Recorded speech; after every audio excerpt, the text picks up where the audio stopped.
கந்தா promoters நேயர்களுக்கு வணக்கங்க. ஒரு சூப்பரான வாட்டர் சோர்ஸ் இருக்கிற ஏரியாவில் 3 ஏக்கரா டிஜே மரம் வந்துட்டு நம்மகிட்ட சேல்ஸ்க்கு வந்திருக்குதுங்க.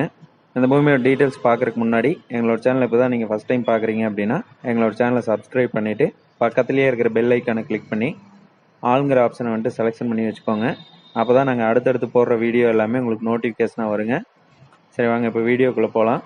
பொள்ளாச்சியிலேருந்து ரெட்டியார் மடங்கிற ஏரியாவில் ஒரு 22 கிலோமீட்டர் தொலைவில் தான் இந்த பூமி வந்துட்டு அமைஞ்சிருக்குதுங்க. இந்த பூமி பார்த்தீங்கன்னா மொத்தம் 3 ஏக்கருங்க. ஃபுல்லாகவே வந்துட்டு டிஜே மரம் நடவு செஞ்சு வச்சுக்கிறாங்க.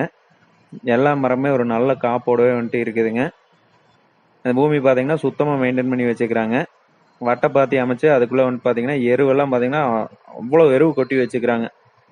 ஒரு நல்ல முறைக்கு பராமரிப்போடவே வந்துட்டு இந்த தோப்பு வந்துட்டு அமைஞ்சிருக்குதுங்க. ஒரு கம்மியான வயசில் இருக்கிற மாதிரி இருக்குதுங்க. ஒரு மரத்தையும் பார்த்தீங்கன்னாலே தெரியும், ஒரு குறைவான வயசுடைய மரங்க தான். ஒரு 7-8 வயசு இருக்கிற மாதிரி தான் அமைஞ்சிருக்குதுங்க. அடுத்து அந்த பூமிக்குள்ளே பார்த்தீங்கன்னா ஒரு வீடு ஒன்று அமைஞ்சிருக்குது. சின்னதாக ஒரு வீடு லெட்டின் பாத்ரூமோடவே வந்துட்டு அமைஞ்சிருக்குதுங்க. தண்ணி தேவைக்காக பார்த்தீங்க அப்படின்னா ஒரே ஒரு போர் மட்டும் போட்டு வச்சுக்கிறாங்க. அந்த போர்லேருந்து எடுக்கிற தண்ணியை வந்துட்டு ரிங்கு தொட்டி அமைச்சு அதில் சேகரித்து அதிலிருந்து தோப்புக்குள்ளே பாயிற மாதிரி ஒரு அமைப்பு உருவாக்கி வச்சுருக்குறாங்க.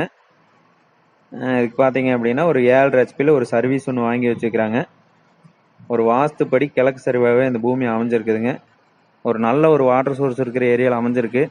ஒரு நல்ல முறைக்கு பராமரித்து வைக்கிற மாதிரி இருந்தால் ஒரு நல்ல வருமானம் தரக்கூடிய பூமிங்க. இந்த பூமிக்கு அவங்க கேட்குற ரேட்டுன்னு சொல்லி பார்த்தீங்க அப்படின்னா ஒரு ஏக்கருக்கு 60 லட்ச ரூபா கேட்டிருக்கிறாங்க. இது வந்துட்டு ஃபைனல் ரேட் கிடையாது.